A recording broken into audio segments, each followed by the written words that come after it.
So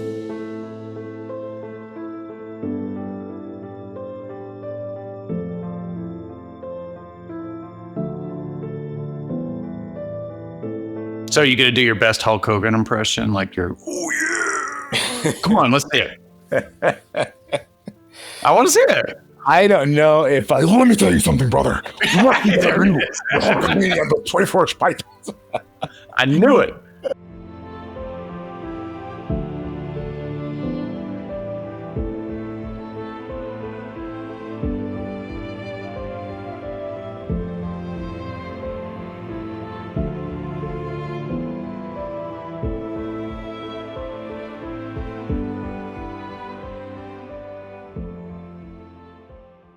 All right, let's do this. Welcome back to Desperate Radio. I'm Haas, and as always, with me, my good buddy Brent. How you doing, Brent?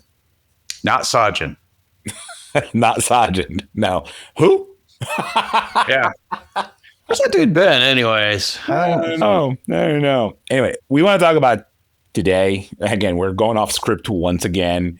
Always. A lot of big things happened this week. Brent and I are Gen Xers, Generation X, and we have this thing where we just don't care what Gen Z, Gen Y, and everybody else says or thinks of us because we've been through a lot and we are survivors. And but we took a big hit this week. We lost 3 of our childhood idols: Malcolm Jamal Warner, Theo Huxtable, Ozzy Osbourne. Not that long after. And the big one for me was the loss of the immortal one, Hulk Hogan. And say what you will about all 3 of them, they all pioneered and they all changed the way we grew up, and they impacted us in a very, very positive way.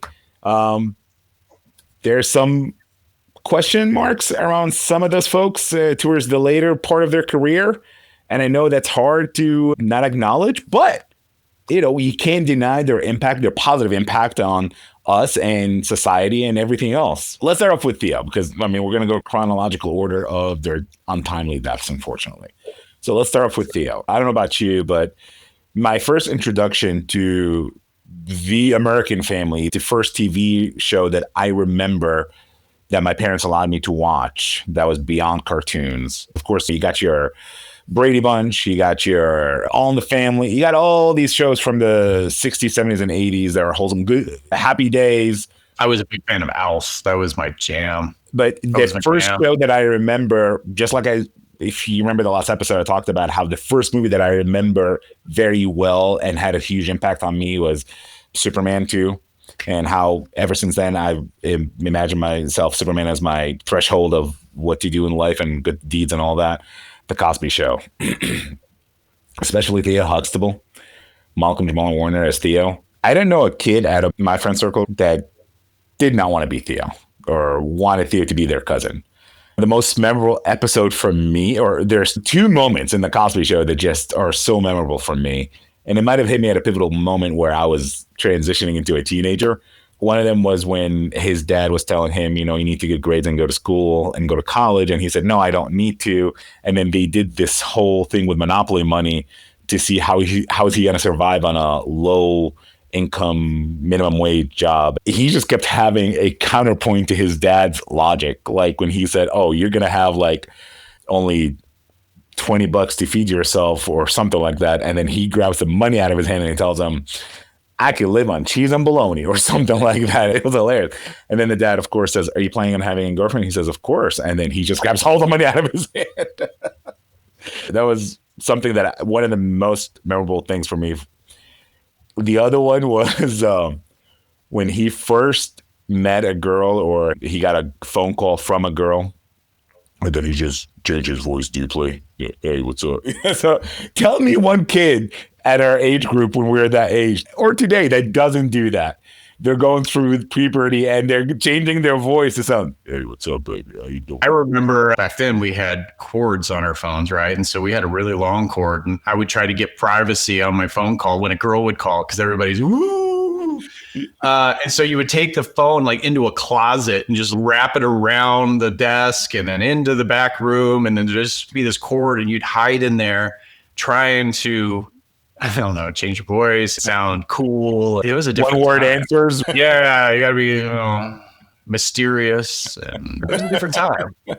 We actually passed notes. There was no text messaging. We remember the fold. You'd get the little football like crazy thing, and you pulled the little tab, and you get a nice note, and the teacher would steal it from you. Yeah, as he grew into a teenager and to a young adult, as long as this show was on TV, you know, that's the kind of person that you kind of modeled yourself after. At least in my group and in my family, wholesome, good looking, stylish. One thing that he taught us, even after the show was over, is that you don't need to be controversial or erratic to be popular or to have people listen to you or to have people follow you or be a good role model. I think he's one of those people that showed us you can still be nice and be cool at the same time. You can still have your decorum and your values and your roots still intact and still be pretty cool. The last memory that I have of him was actually in that show Key and Peele a few years ago, where they were talking about being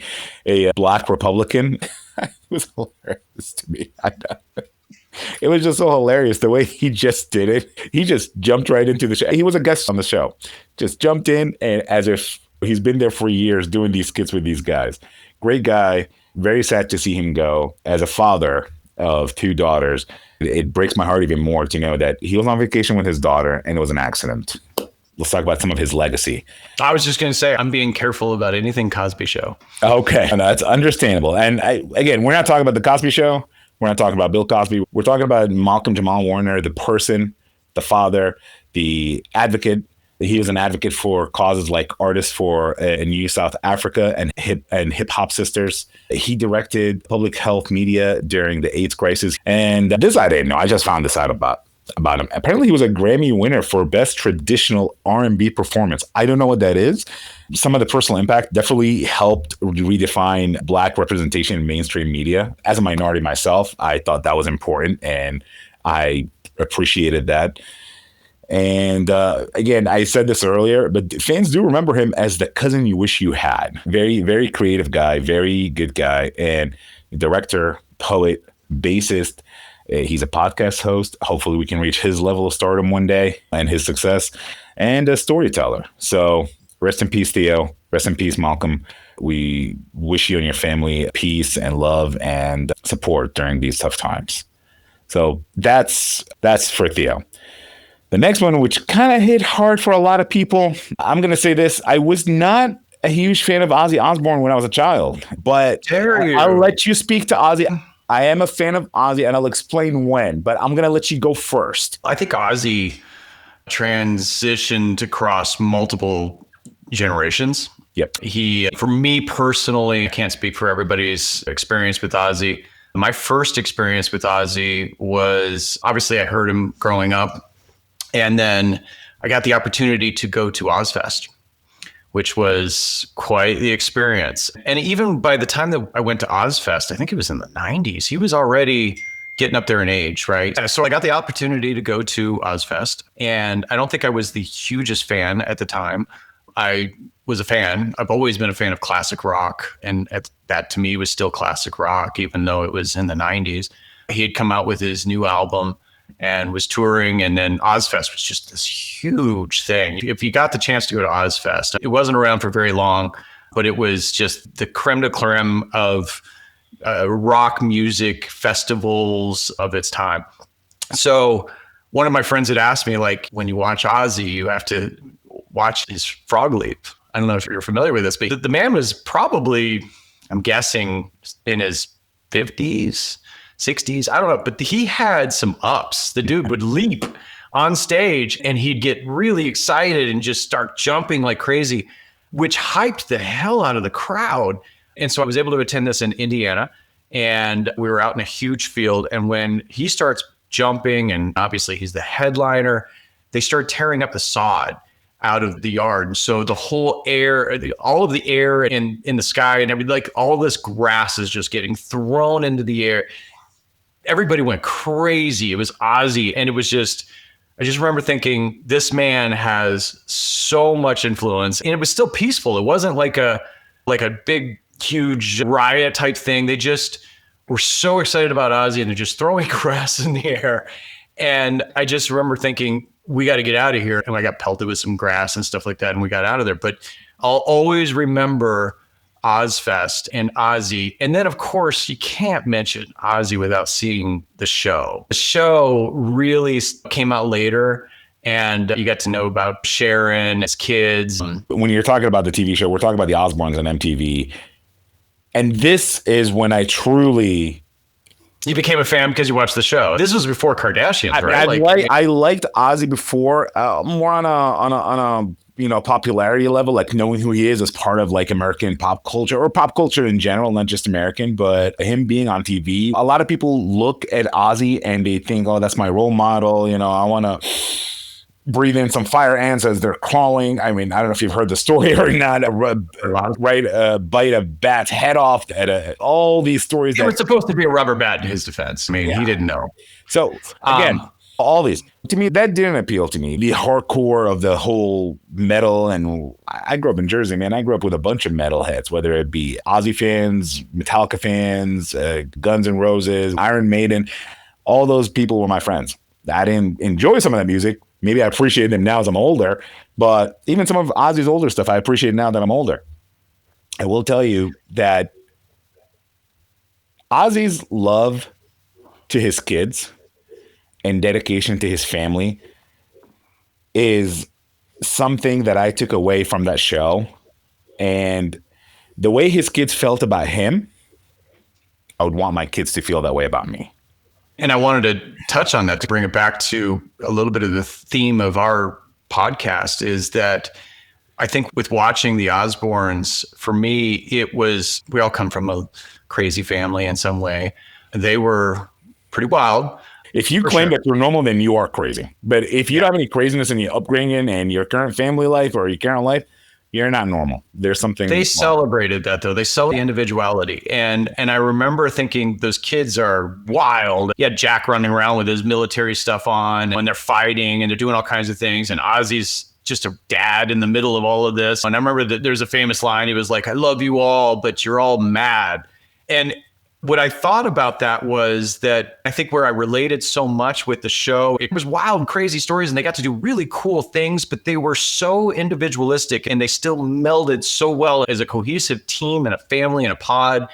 It's a beautiful thing to watch. And I think that you can bring that back to anything in your life, and especially at work or whatever. Like you're going to get some wild characters in there. And if you celebrate that individuality, you can really have a lot of fun with it, I think. That was just really what resonated with me on that show. Obviously, they're a very different type of family. Dad's a big rock and roller, and mom's a music industry mogul manager, and the kids are growing up in this crazy atmosphere, but they still found a way to really be a cohesive pod of a family in spite of all of the distractions and craziness that's going on around them. The connection there was just something to watch. It's such a great show. I've even been watching The Basement Tapes, which is fun. I don't know if you've seen that yet. There's another show called The Basement Tapes, I think is what it's called. But they watch themselves watching the show. It's weird. But again, we all can relate to that crazy family, that Thanksgiving dinners, and I don't want to go to this, and I'm going to fight with my cousin, and I'm going to... It just... What a loss, man. Yeah. I had a family. Yeah. And what I love about what you said was the individuality that they all grown into. I'm talking specifically the kids. One thing that I've learned from this show is that if you have a child, and I have two of them and two girls, it's harder for me as a father who is a Gen X, who is from the old mentality, who was raised by an old school man, to allow my daughters to express themselves in whether it be fashion, hair, makeup, all that stuff. Listen, I do. And my wife, level sets me. And, before they were born. Are you that controlling dad? Are you really before they were born, I thought I was going to be that way. Okay. And before they were born, I'm going to say this right now. That's when I was watching the Osbournes. Mm-hmm. When they were born and things started evolving, as long as you don't go too far of the deep end, they're 10 and 11. I'm not going to let them have tattoos and pierce their belly buttons or anything like that, because I do believe that every transition or every moment in a child's life, transitional moment in their lives, I believe that's an opportunity for them to express themselves. And the last thing that you want to do is suppress that.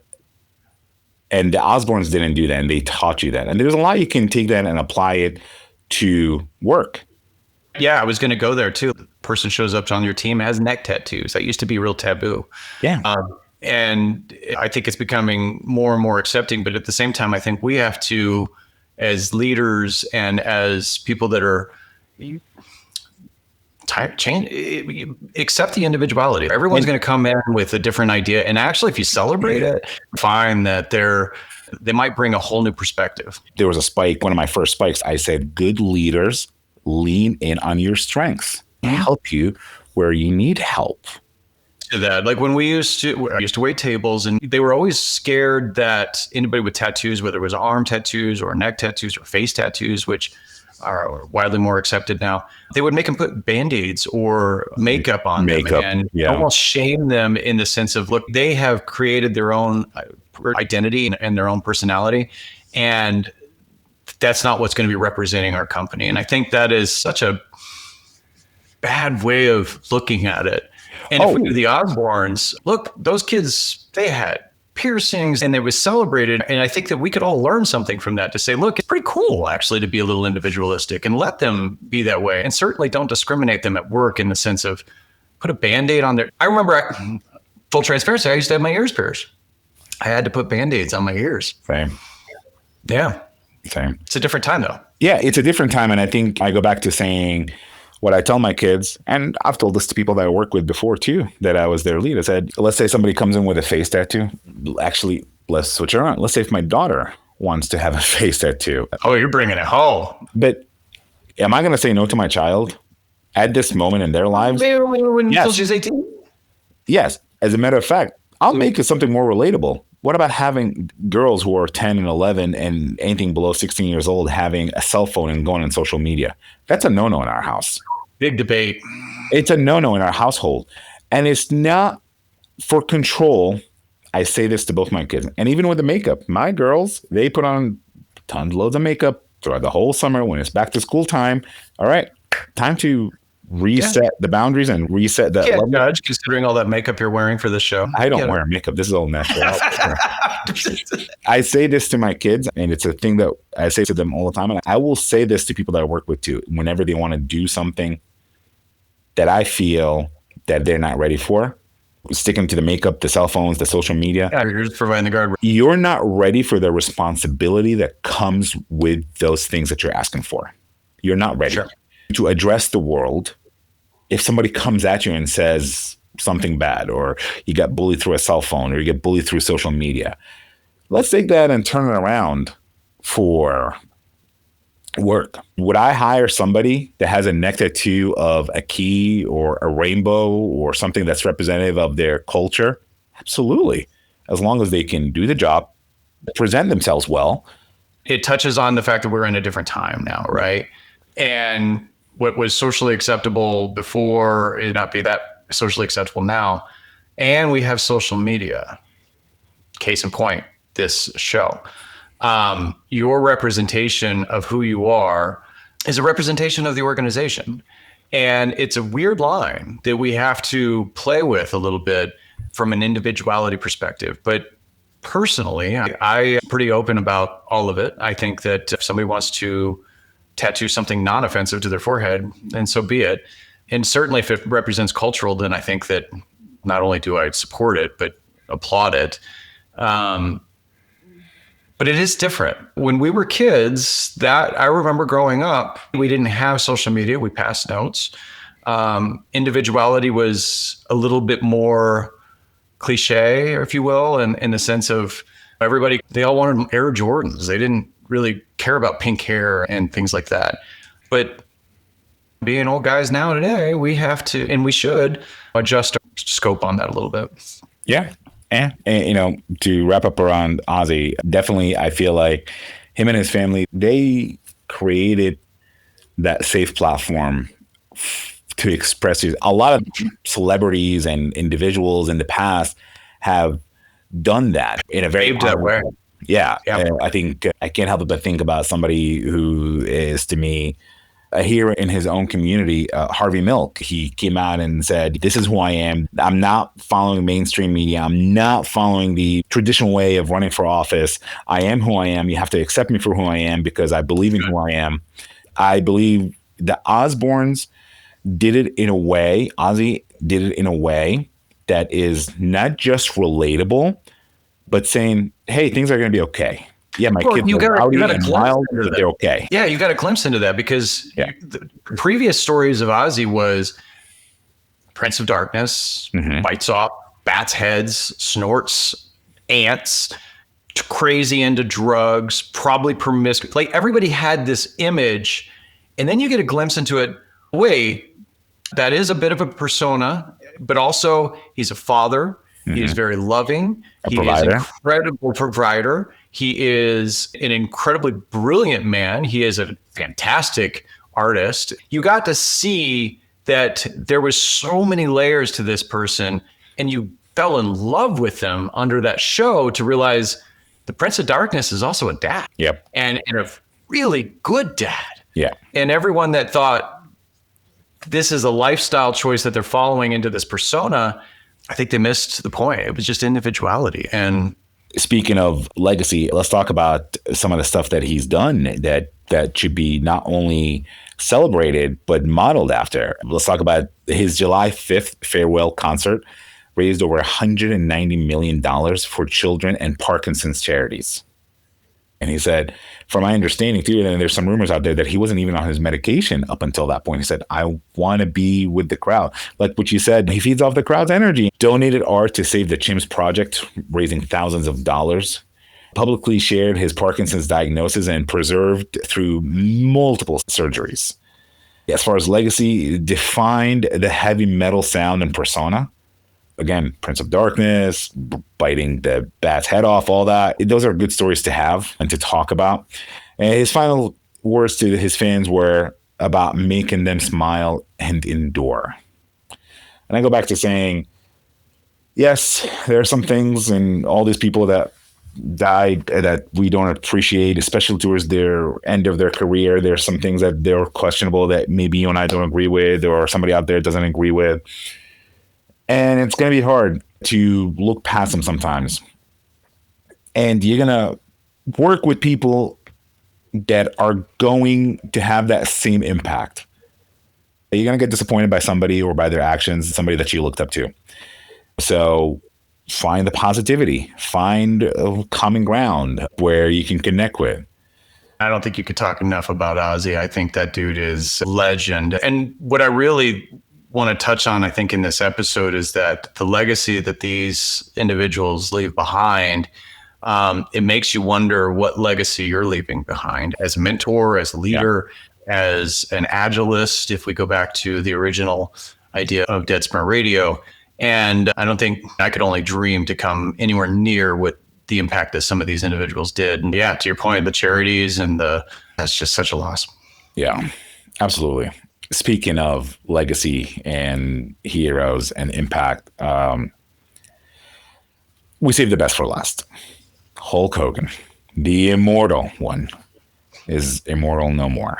I'm going to take lead on this one because I love tear your shirt off as you do it. I embodied everything that Hulk Hogan said in the 80s and the 90s. I ate my vitamins, said my prayer. Hulk Hogan was the hero that everybody wanted to be. When I was a kid, I used to stand up to bullies just like Hulk Hogan used to when coming down the ring to help Macho Man Randy Savage leading up to WrestleMania 5 where the mega powers were combined.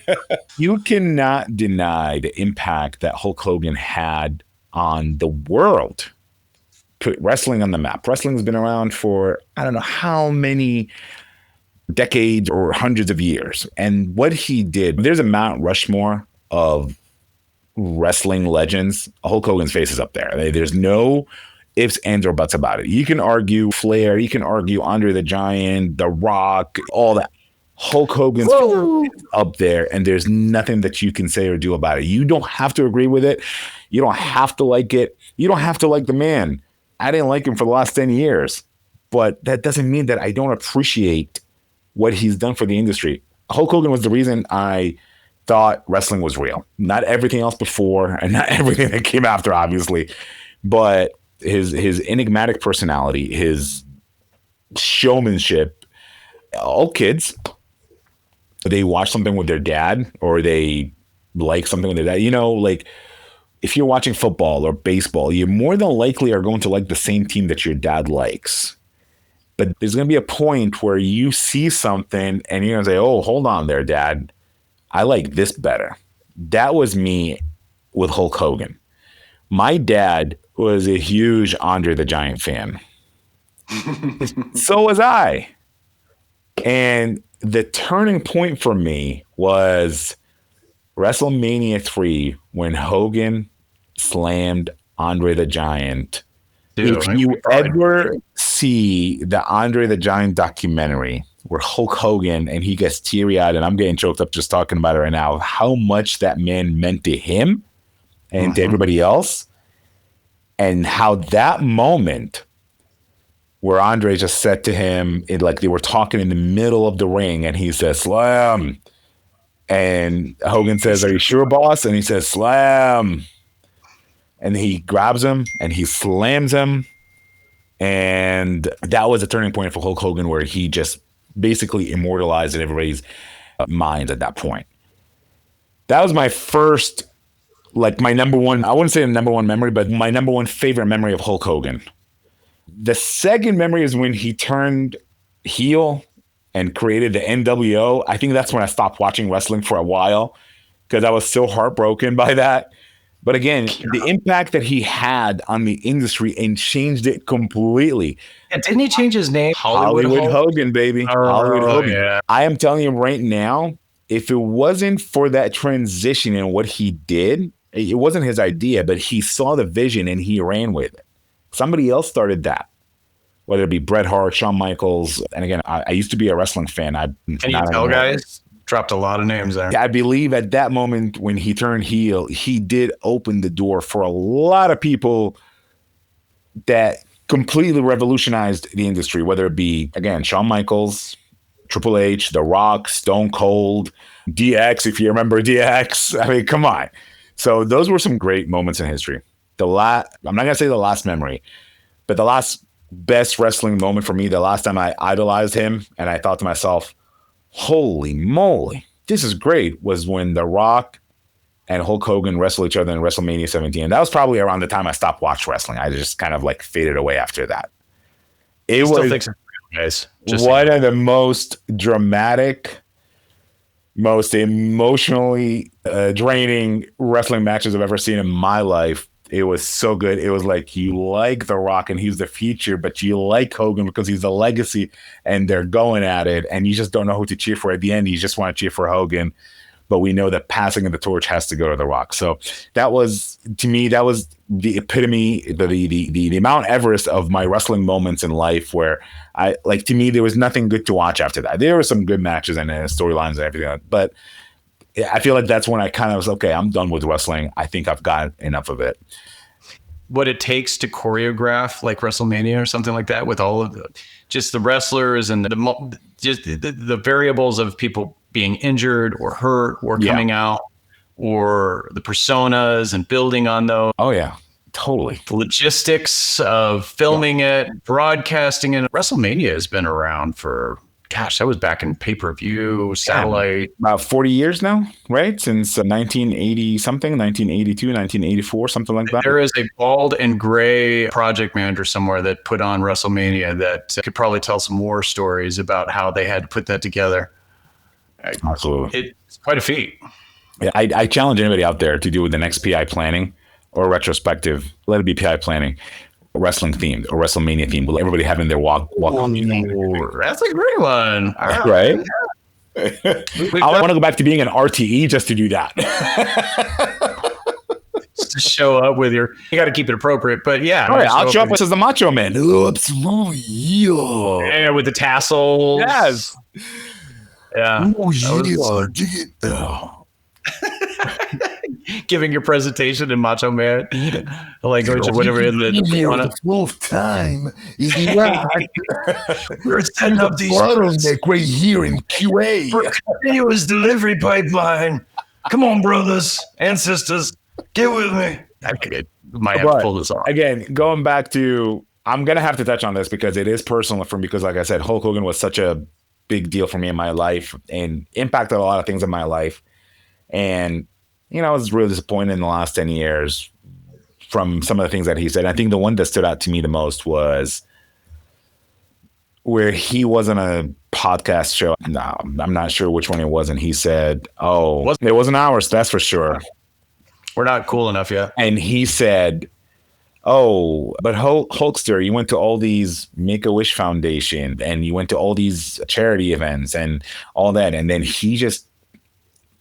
I know he said it jokingly, but he didn't say jokingly that he didn't mean it. He said it jokingly to get a rise out of the audience. And he said, yeah, it was all for the money, brother, because I got paid, brother, or something to that effect. And that really you've been hearing bad things about Hogan throughout the last 10, 15 years of his career.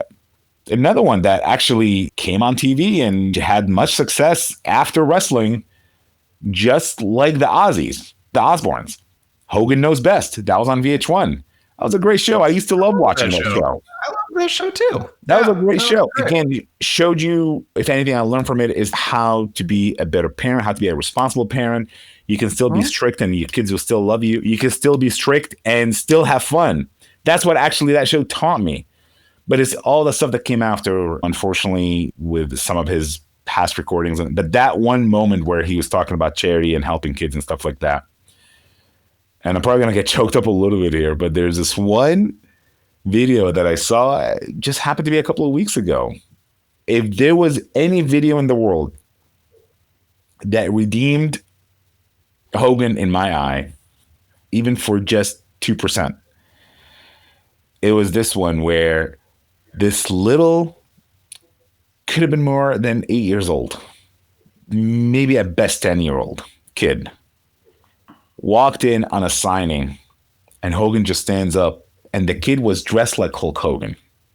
Oh, I saw that. Yeah. The kid had no reason to know who Hulk Hogan was because Hulk Hogan had given up wrestling years before this kid was born. But this kid was in love with Hulk Hogan. He showed up dressed like Hulk Hogan and talked to him like, well, let me tell you something, brother. And blah, blah, blah, blah. And then he just rips off his shirt. And then Hogan just goes like, I don't know about that, brother. I'm going to take you down. And it was such a tender, loving moment. Road nose, brother. Well, let me tell you something, brother.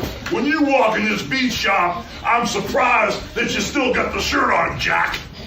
Well, let me tell you something, Hulkster. The first time I met you, I was only 3 years old, but now I'm 6 years old. So now we gotta take it to a bigger level, man. Just like when you press that no good stinky giant over your head and slam them right through the table in front of 93,000 Hulkamaniacs. So what are they gonna do when the power of the Hulkster and the roaster and the dual 24-inch pythons run wild on you?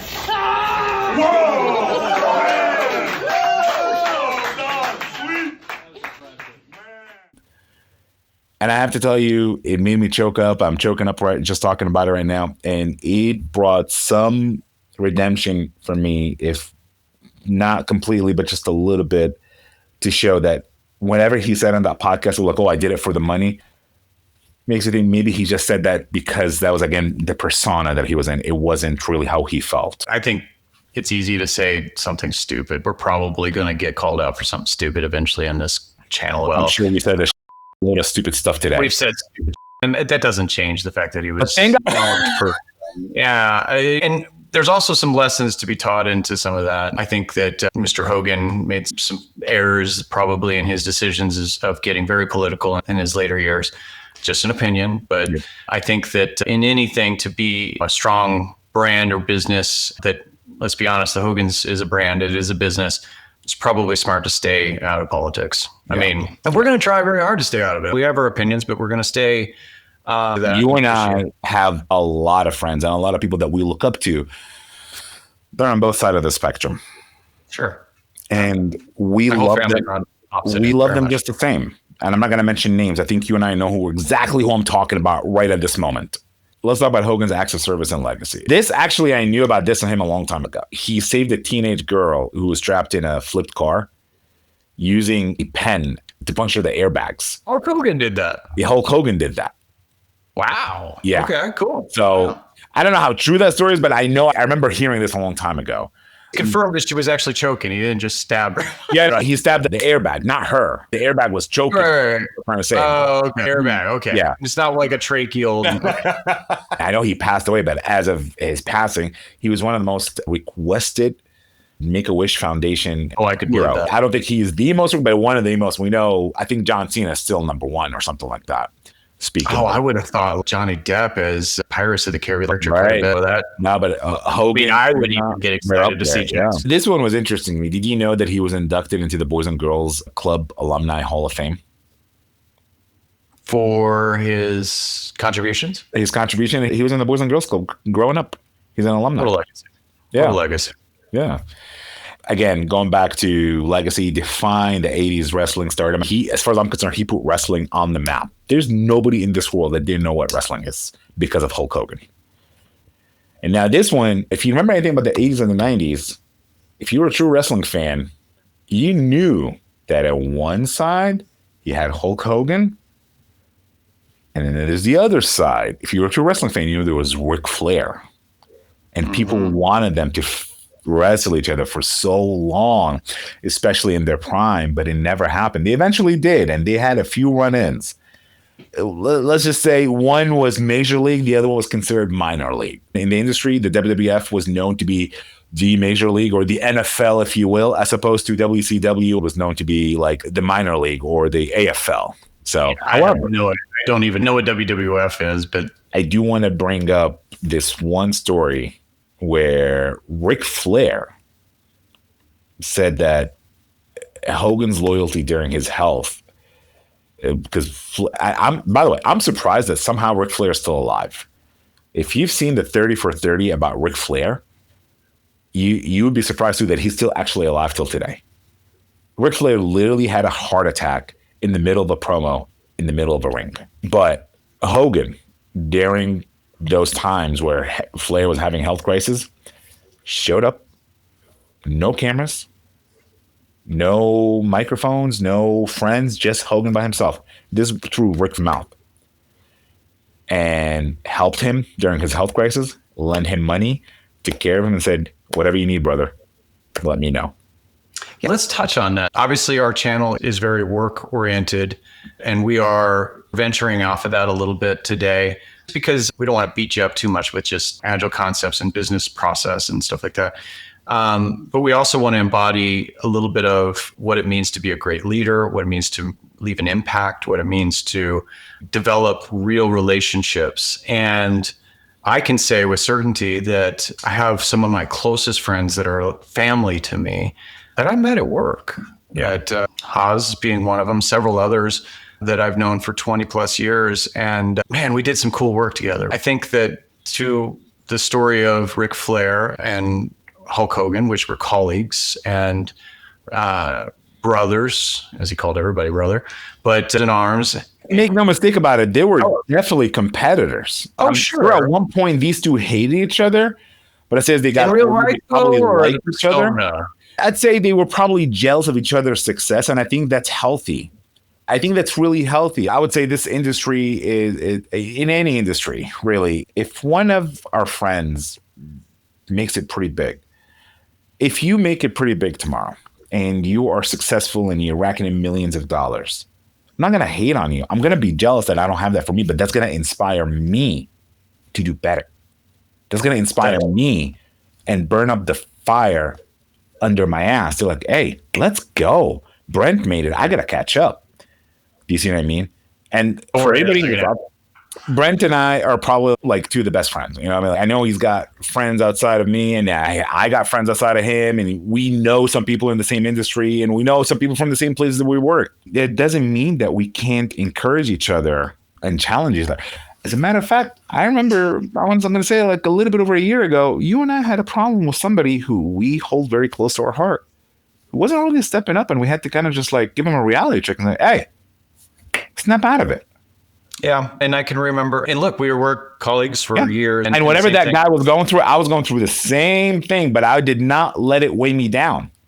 I did not want to had me down. to do a funeral not too long ago with my mother, and Haas showed up completely unexpected. I was in the darkest of places and feeling alone, and was welcoming people to come in to see the viewing, do all this other stuff, which is a horrible experience. Do not recommend. But work partners, friends, and people that have decided to take this show on the road a little bit, he showed up. He was there. It's very similar to the experience I think that Ric Flair and Hulk Hogan experienced. That look, they were colleagues and close friends, and they dug in the trenches together. And those type of actions, I'll say this publicly, like when you showed up to that, I had no idea you were coming. You didn't tell me.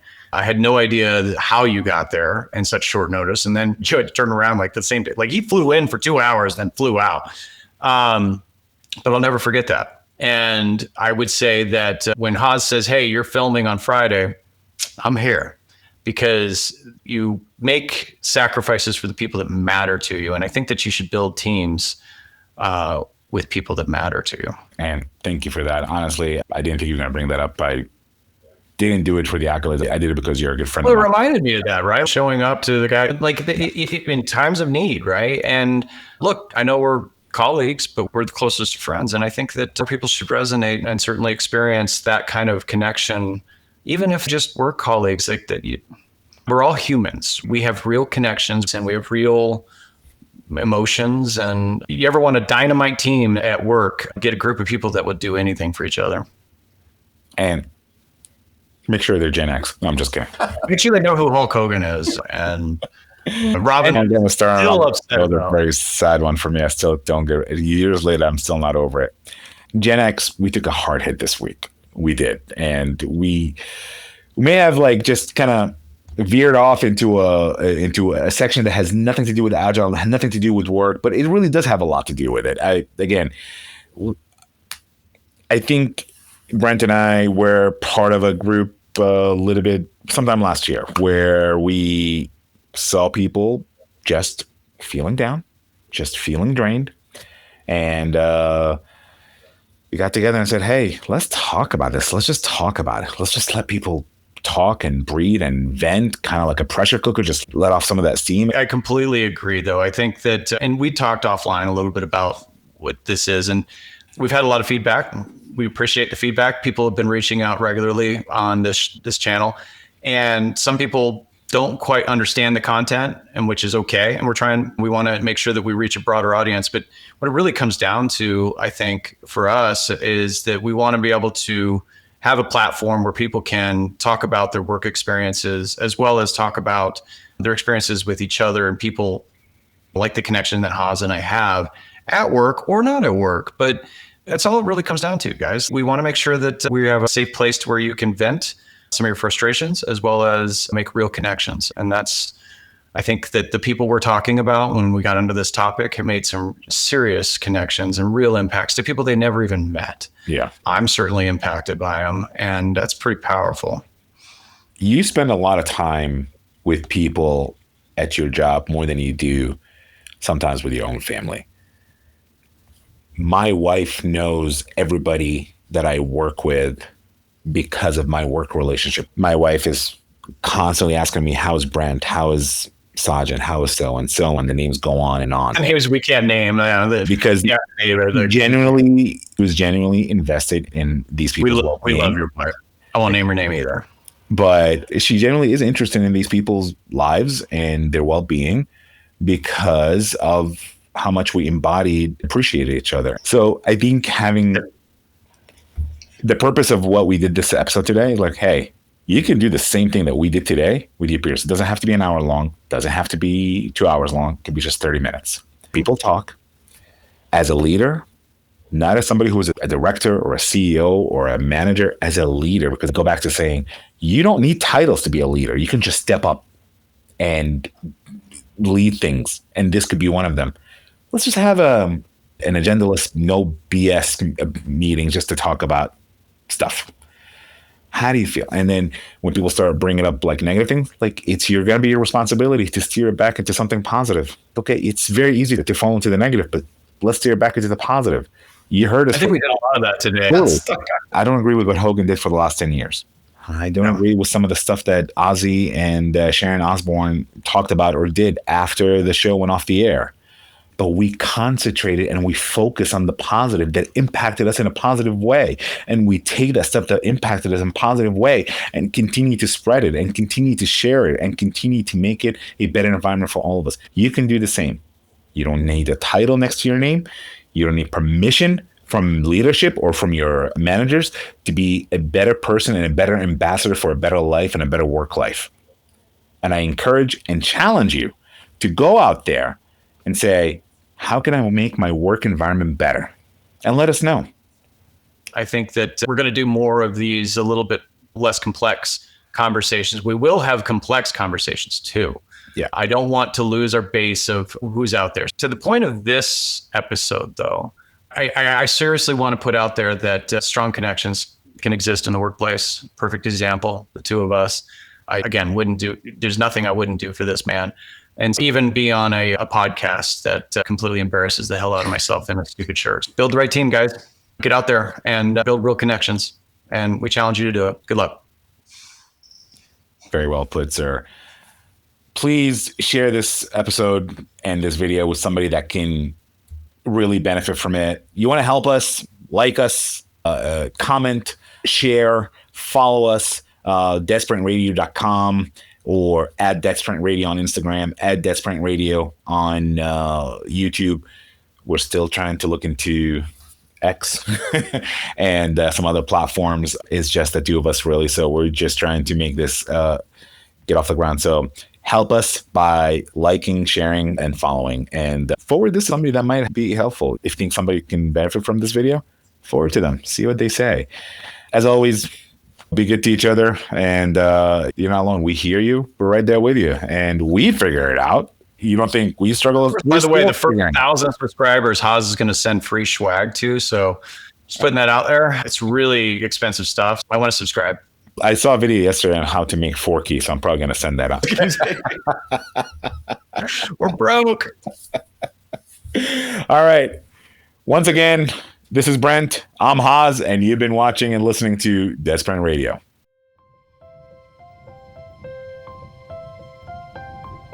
Everybody knows the Hulk impression. Everybody does. Hulk Hogan, Macho Man.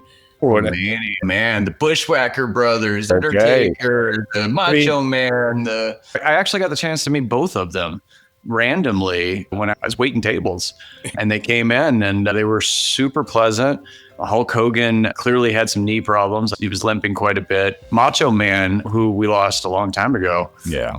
Hulk Hogan, though, he's a tall man. Macho Man was, I think, shorter than me, but I really enjoyed Macho Man. Macho Man Randy, he was so cool. And it was interesting too, because Hulk Hogan, everybody knows Hulk Hogan. I think you have to be a Gen Xer a little bit more to understand Macho Man and watch the Slim Jim commercials and all that other stuff. But even when it was WWF, they were all in their prime. The Mega Power. They were iconic. But Macho Man, what I was impressed with was generally when you meet somebody that's famous, you'll go up and want to shake their hand, maybe get a picture with them, do something like that. And we did all that. And Hulk Hogan was pleasant. He's like, oh yeah, brother, whatever. But Macho Man was like legitimately interested. I couldn't get away from him. He was just like, well, so what are you doing tonight, brother? What are we going to go? And I was like, is Macho Man like my best friend now? What's going on here? Are we going to just go eat Slim Jims all night? What are you doing here? He was so pleasant. I loved Macho Man. And yeah, just huge loss on those. Fun fact, I actually wanted to be a wrestler in the early 2000s, late 1990s. I actually was trying to join a wrestling crew and become a wrestler, but that's neither here or there. But I believe all these people coming. It's going to be right over here, guys. But it'll be hot just wearing like a big old, like, what is it, the Mexican wrestler mask? Luchador? A luchador? Is that what it's called? I want to be correct with whatever it's called. Okay, so this is now where I'm going to break free a little bit and show you how truly... Do you have one? I'm not a luchador kind of guy. I'm more of a Titans kind of guy. That's where Hogan, Andre the Giant, Undertaker, Yokozuna, that's where all these guys came out of. The big, heavy hitters, you know? So luchadors are known for their aerial moves. But anyway, I digress. There's going to be a Deadsprint Radio hosted can't call it E or F, but WWE, WWX. WWX event coming to you soon, live in your town. And clothed, perfectly clothed. I'm in it. I was like, I got nothing to add to that.